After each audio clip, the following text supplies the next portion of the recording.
What does it mean to be a Western yogi? How can someone who was born and raised in the West, who comes from a Judeo-Christian background, practice yoga and meditation in an authentic and genuine way? My name is Christopher Sartain, and this is the Western Yoga Podcast. Greetings, everyone. Welcome to another episode of the Western Yoga Podcast. It is June 20th, 2023, and it's a cloudy day here at our retreat center in southern Chile. I'm dog sitting for my nephew. He has a 4-month-old puppy, and so if you hear some racket in the background, that's what's going on. And I have to kind of keep a close eye on him, and so that's the situation. That's the situation we find ourselves in today. And I'm currently finishing up a breathwork course that I've been offering for the last 3 months, and looking forward to starting another one here soon. We'll be traveling to Viña del Mar, which is a wonderful city on the coast of Chile, the central coast. So we'll be traveling there in a few weeks, and I'll be doing an in-person breathwork training. So I'm looking forward to that. And also this coming weekend, this Saturday and Sunday, I'll be presenting and guiding a meditation at Ryan Kurzak's online retreat that he's offering. So that's always a great honor to be able to work with him and support his work. We'll continue with our study of the Gospel of Thomas. Please go back and listen to the previous episodes regarding the Gospel of Thomas so that you can understand the context of the Gospel of Thomas, the history of the Gospel of Thomas, and why I am convinced, especially having read the scholarship of academics like John Kloppenborg and Helmut Kester and Elaine Pagels and others, I'm convinced, I'd say 99%, that the Gospel of Thomas is in fact the oldest of the Gospels, and that it is in fact the original teachings of Jesus, especially the mystical or esoteric or enlightenment teachings of Jesus.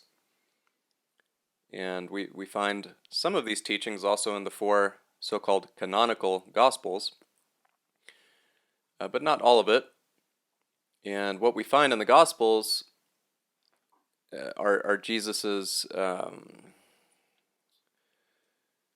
what we'd call the quantity teachings, so the teachings for the masses. And what we find in the Gospel of Thomas are the quality teachings, the teachings that he only taught his closest disciples. And it's mysticism. It's absolutely mysticism. And Jesus was an enlightened master. And so the teachings that we find in the Gospel of Thomas are enlightenment teachings. And at any rate, I ask humbly that you please go back and listen to previous episodes in this series regarding the Gospel of Thomas so that you can understand the history and the context of the Gospel of Thomas and the so-called Dead Sea Scrolls, the Nag Hammadi texts. Of course, the Gospel of Thomas was a Nag Hammadi text, but also it's important to understand the Dead Sea Scrolls and the Essenes if you really want to understand the Gospel of Thomas, because that's the tradition that Jesus came out of, the Essene tradition around Qumran and the Dead Sea. And so it's important to study the Dead Sea Scrolls so that we can understand the sort of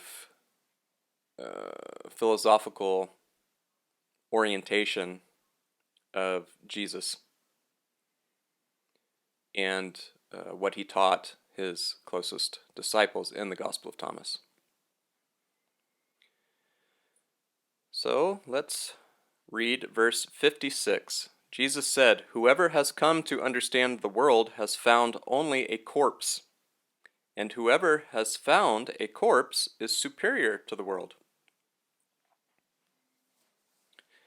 As with every verse in the Gospel of Thomas, there's a lot to unpack here. When we read the Gospel of Thomas, it's important to study the Gospel of Thomas with someone who's capable of unpacking the meaning of each verse. I don't know that I'm qualified to do so. I've certainly tried my best up to this point in the previous episodes, and I will certainly try my best today. But it's not good to study the Gospel of Thomas, for example, with a Christian apologist who reads it from a very literal perspective and is always trying to debunk the Gospel of Thomas. This is not the correct way to study the Gospel of Thomas. You want to study the Gospel of Thomas with someone who comes from an Enlightenment tradition, as I do, and who understands the deeper, more profound meanings of each verse. So Jesus says, "Whoever has come to understand the world has found only a corpse." So in other words, this isn't real. It's not alive. It's not vital. It isn't alive. It's empty. It's hollow, vapid, fleeting, impermanent, changing. It has no fixed reality. And if we contemplate our own physical body, of course, we're essentially just a walking corpse. We will, at some point, die. As someone on the spiritual path, as a spiritual seeker, I highly recommend to contemplate your death on a daily basis. And you might think, "Wow, Chris, that sounds really morbid." Well, only if we're identified with the body. If you're identified with the body, then yes, of course, contemplating the death of the body sounds rather morbid. However, if you are no longer identified with the body, contemplating death can be a very useful activity. It can be a very useful practice for you. And so with that, I would like to read a verse from my spiritual teacher, Roy Eugene Davis. It's interesting, the power of synchronicity, and also how I'm able to continue communing with my spiritual teacher, even though he passed away several years ago. Typically, how I communicate with him is via his writings, via his books. So typically I will have some quandary or question or something that I'm contemplating, or some problem in my life, or I'll be searching for answers, and typically I'll go sit by the creek here. I have a nice lounge chair there I like to sit in and read, so I'll go out there with one of Roy's books, and typically I like to just open up to a random page and read whatever the first thing I see. I typically just read it immediately, and 9 times out of 10, it's exactly what I need to read at that particular moment in my life. And a couple of days ago, I was a bit frustrated about how our society is set up and everything, and I was thinking about how I don't have a 401k like some of my friends have, or a pension plan that I can rely on when I'm retired and what have you. And I think about that quite often. I'm 43 years old, about to turn 44 here in a couple months, and well, in midlife, you begin to contemplate your retirement and how you're going to take care of yourself when you're in your 70s and 80s and things like that. And my wife and I don't have any kind of retirement plan. We're yoga teachers and meditation teachers and whatnot. We have a small retreat center here, but we don't work for a company or anything like that, and we don't, generate a lot of income, and so we don't really have a plan for retirement. So I was worried about that. I worry about it from time to time.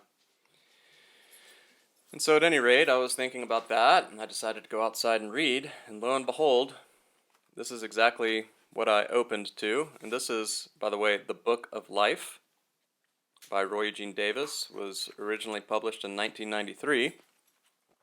I really love Roy's books from the 90s. That's my favorite era of Roy's writings. I'm not sure why, but well, let's say from like 85 to 2005. Those are my favorite books of his to read.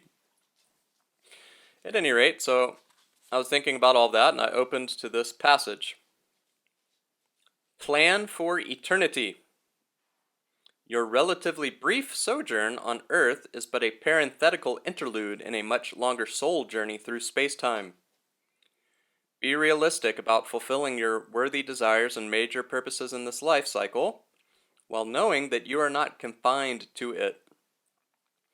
Physical birthing and deathing are only incidents of temporary matter identification and release, not the beginnings and endings of you.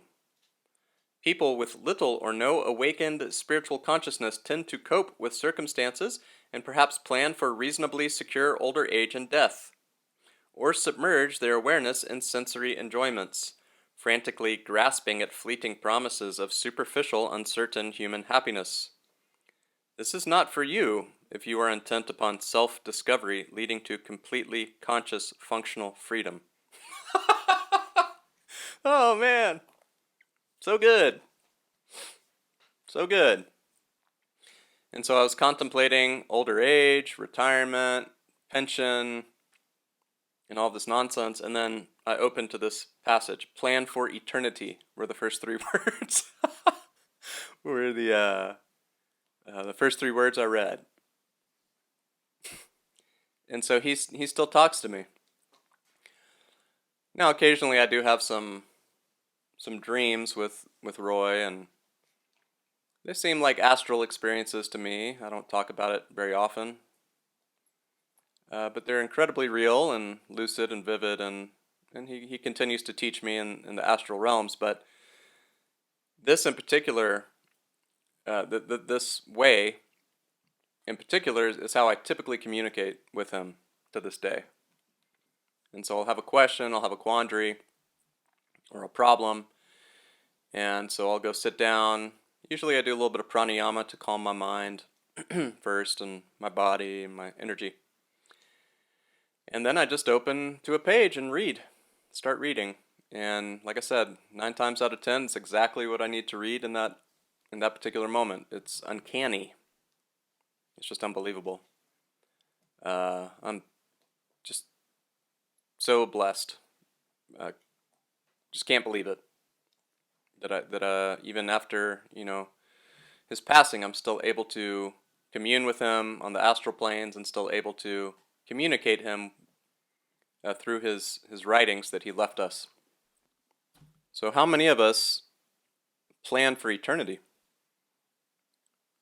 There I was trying to plan for the next, 30, 40 years or whatever God graces me with on this planet.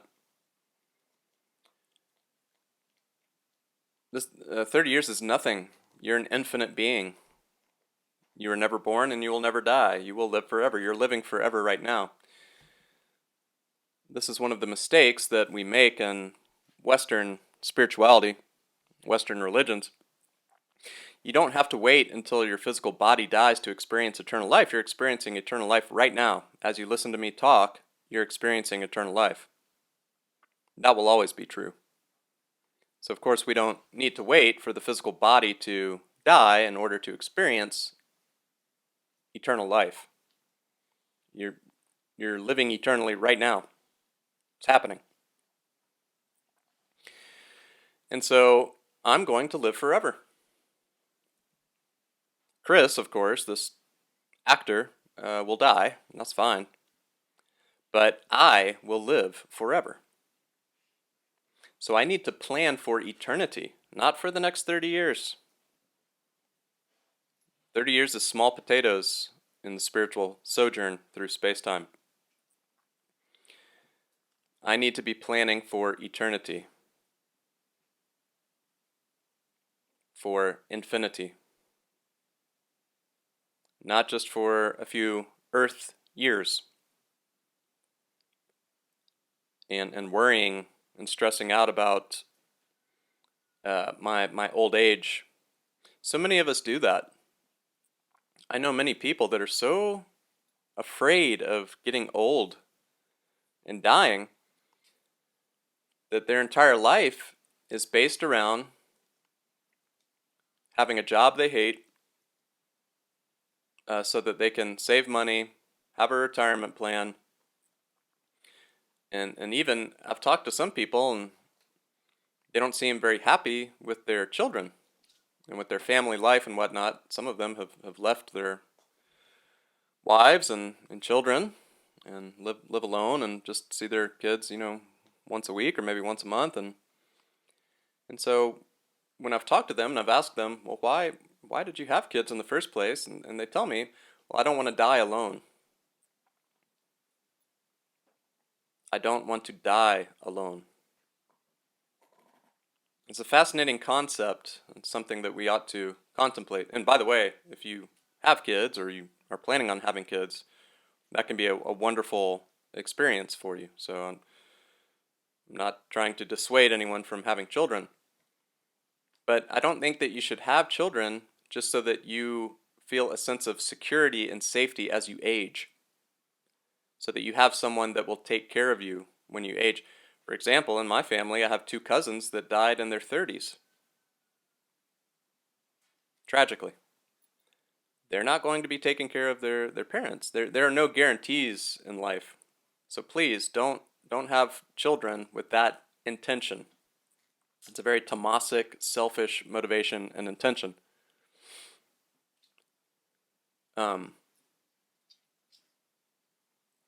So there's a lot of people that are just so afraid and worried and terrified about getting older and dying. But that's because they're completely identified with matter. They're identified with the body. They're identified with the corpse, to use Jesus' words. Instead of experiencing themselves as spirit, as pure, infinite, loving consciousness that lives forever and never dies.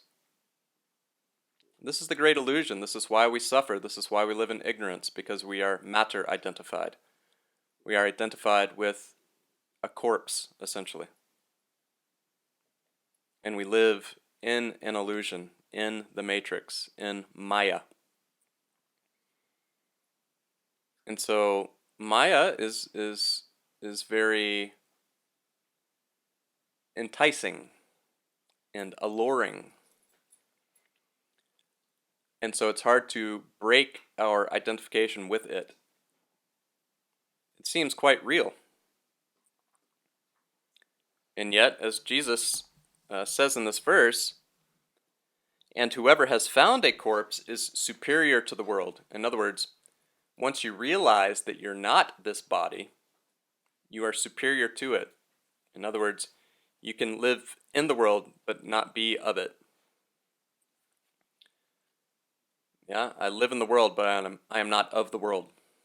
I'm superior to this world, to this particular planet, to this particular body, this particular time. It's just an experience. It's a school. We're here to learn and grow and evolve, eventually wake up and graduate to other planes of existential reality. But it's a temporary situation. So your body, of course, is a rental unit. It's like an apartment that you rent for a few years. It's not what you are, you see.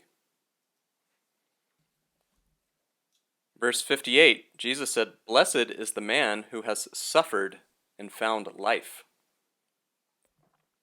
Blessed is the man who has suffered. Huh. In the talk that I'll be giving this Saturday in Ryan Kurzak's online retreat, I'll be discussing this very topic, although from a different perspective. Blessed is the man who has suffered.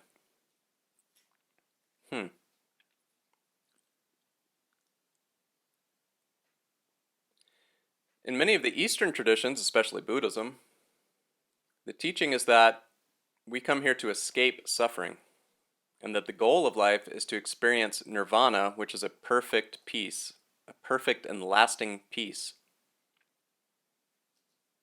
a state in which we no longer suffer. I'm going to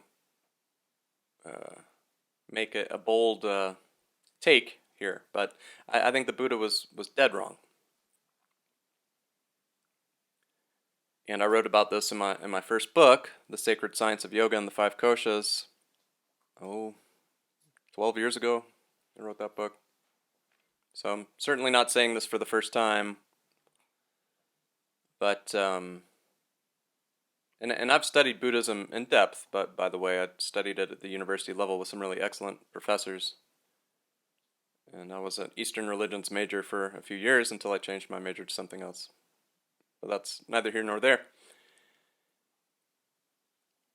And I've read many Buddhist texts. I have a lot of respect for Buddhists and Buddhism, especially Tibetan Buddhism, which has more in common with the yoga tradition than it does original Buddhism, by the way.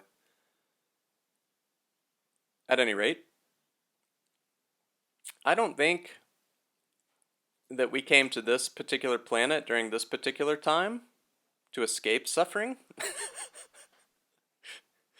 The evidence is all around us. If that were the case, what a bizarre place to incarnate to escape suffering. There are refined astral realms and causal realms where there's far less suffering and it is far easier to experience lasting peace. That's not why you came here, you see. That's not why you incarnated into this particular Homo sapien sapien form during this particular era on this particular planet. You didn't come here to escape suffering. You came here to suffer. Now that might sound a bit radical to you if you're used to Buddhist teachings and the teachings about nirvana and whatnot.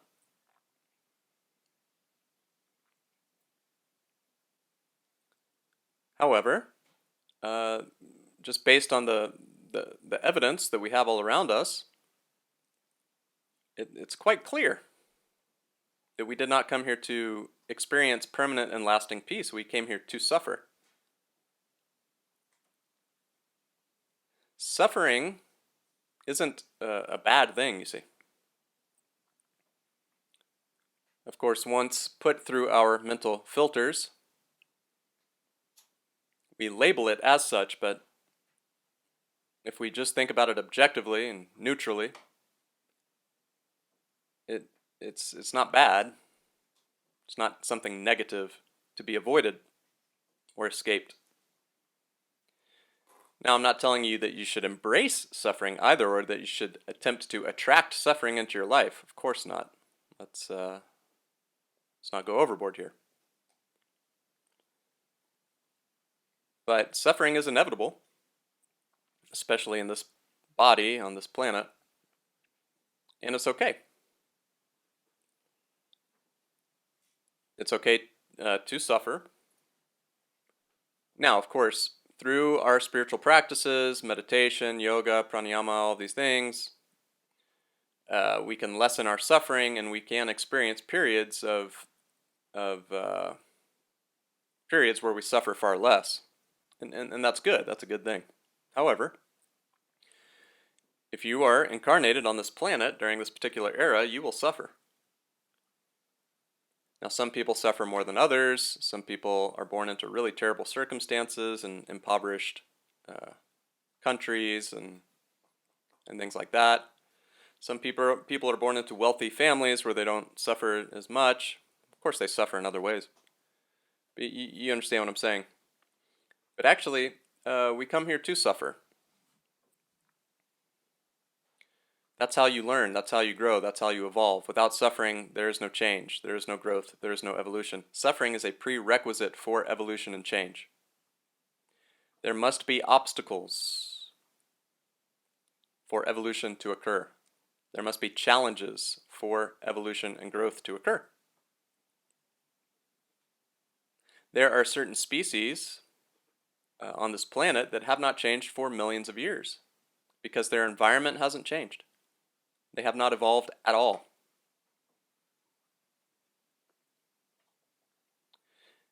And so if evolution is to occur, there must be challenges.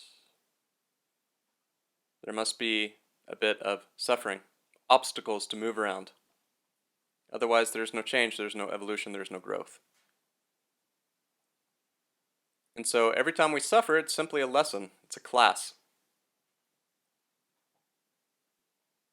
When viewed as such, suffering loses its negative connotation. It's just a lesson. It's just a class. That will, in the end, produce meaningful change, you see. And so I talk to people sometimes. They don't like to hear this teaching. They say, oh, well, no, suffering, we shouldn't suffer. Once we're enlightened, we no longer suffer and all these things. Well, I'm here to tell you, I've met some people that were fairly enlightened and yet they continued to suffer. Read Autobiography of a Yogi by Paramahansa Yogananda and tell me he didn't suffer. I knew my guru very well. He suffered. I'm sorry, but some people don't like to hear that. But yeah, he suffered a bit and went through some turmoil in his personal life and all these things. And he wasn't perfect, and that's okay. And I've met some other people that were fairly enlightened, or at least in my opinion they were, but they continued to suffer in small ways. And that's okay. We are incarnated in a school that specializes in resilience and perseverance. We are here to learn resilience and perseverance. There are other planets, other planes, other dimensions that specialize in other lessons or classes or fields of study, as it were. But on this particular planet, trapped inside this particular form during this particular era, I believe that the specialization here in this particular university or school is perseverance and resilience. And you learn how to just push through and get through to the other side. And a lot of that has to do with being able to tolerate suffering, not escape it. Tolerate it. Learn how to tolerate suffering. Learn how to see it from a different angle, a different perspective, so that it's not something negative. It's something useful and practical in your life, in your journey. So Jesus says, "Blessed is the man who has suffered and found life." Life here, in my estimation, means enlightenment or the divine. Blessed is the man who has suffered and found enlightenment through that suffering, you see. Not by escaping it, but by learning to tolerate it, push through it, persevere. That's what this life is all about. Verse 63.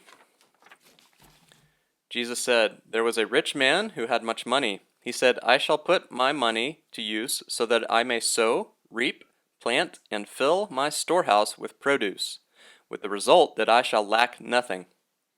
Such were his intentions. But that same night he died.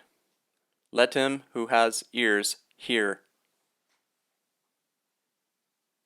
So, in the Gospel of Thomas, Jesus sometimes says, or talks about having the eyes to see, the ears to hear. And that's how he differentiated the awake from the unawake. And that's how he differentiated his more enlightened disciples from the rest of his flock. And so, in other words, if you had the eyes to see and the ears to hear, you would understand his teachings. Otherwise, he just had to teach in a lot of parables and things like that for the public, for the masses. His quantity teachings, in other words. But his quality teachings were more mystical.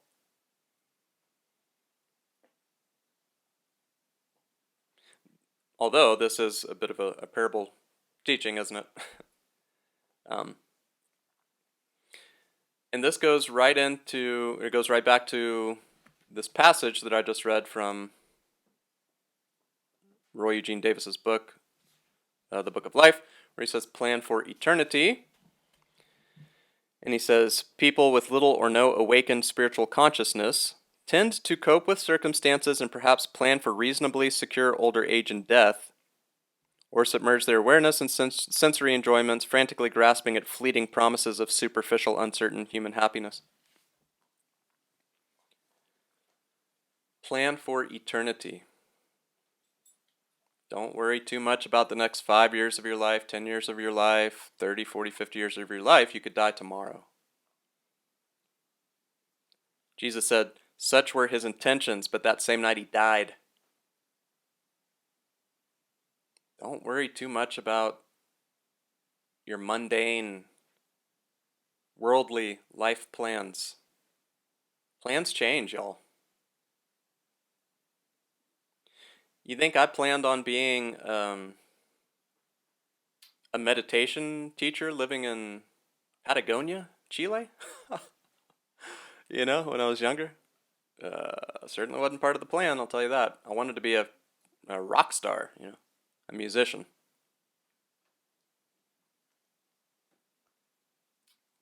Plans change. Things change. Life changes. Things happen which are completely out of our control that change the course of our lives. So you may have great plans, great intentions, but things change. And you have to be able to adapt and persevere, be resilient, push through.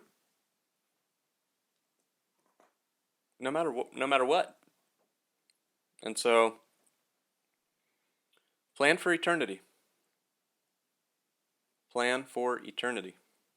You're going to live forever. What are you doing today that will better prepare you for an eternal existence? Not for this mundane worldly life, but for your eternal life. What are you doing today that will help you better prepare for an eternal life?